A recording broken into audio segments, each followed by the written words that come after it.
What's up, guys? It's Coach Grant with First Down Training, and today we're going to be breaking down how to run a perfect dive release. Okay, so we're going to be talking about what is a dive release, how you can get the most separation on this, and when to use this specific release. So I hope this video gives you guys some value. It's a great release to use when you want to take an outside release on a route when you got a DB who's head up or maybe even outside shade. So I hope this video helps you guys out. But also, fellas, today only on our site, we were having a 50% off sale on one of our programs. It's our 20 press releases, when to use it, and drills to work on each release, right? So this is content that you can't really find anywhere else. It's not just going to be a bunch of releases that we've already talked about where we just throw them together and just say, hey, go do these. These are the drills to work on it. It's specific technique behind the releases. We break down each movement of it. You learn 20 different releases, when to use those releases, so when to apply it against the DB, the right situation to use it, and drills to rep those in the most realistic way possible. So it's a 49-minute long video, exclusive today, 50% off today only. So check out that very first link in the description, fellas. Hope you guys can check that out. Let's get started with this video. So this dive release here, it's like the opposite of a diamond release. So I'm hoping everybody knows what a diamond release is.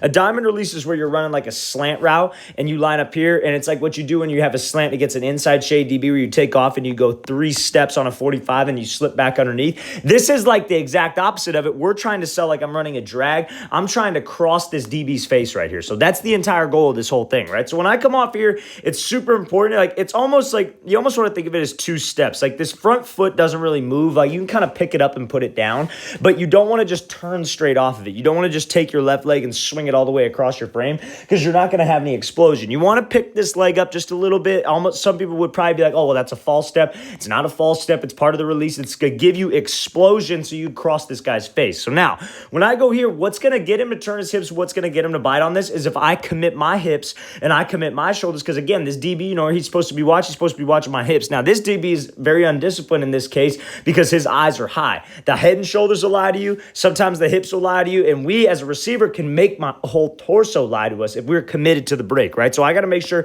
that I'm committed down this 45, trying to get this DB to turn his hips and trying to get this DB to run. That's the entire goal. That's the entire point of this, because if I could get him to feel threatened by the drag, I can create a whole lot of separation to the outside. If you're a drag-heavy team, maybe a slant-heavy team, you should be using this release because it builds. A great guy in the NFL to watch who does this is Tyler Lockett out of the Seahawks, because they run a lot of drags, they run a lot of crossing routes, get across the field. And so he'll throw a dive release. He'll go here. He'll throw this same dive release, 1, 2, and then just pop this thing back off to the outside. Or he'll throw a dive release. He'll break off of this leg and throw a second cut with the left. He'll go left, right, left, and get this DB sitting to the outside. Then he just takes off again on this drag and runs it. So there's a lot of different things that you could do. But again, you got to make sure that we're trying to sell that I'm trying to cross the DB's face. In man coverage, if he's not outside shade, what's his responsibility? His responsibility is to force you outside. He does not have help to the inside if he's inside shade or head up in press, right? He does not have help. So we got to threaten him to where he doesn't want to go, and he doesn't want to go to the inside. So this dive release, you're just diving to the inside,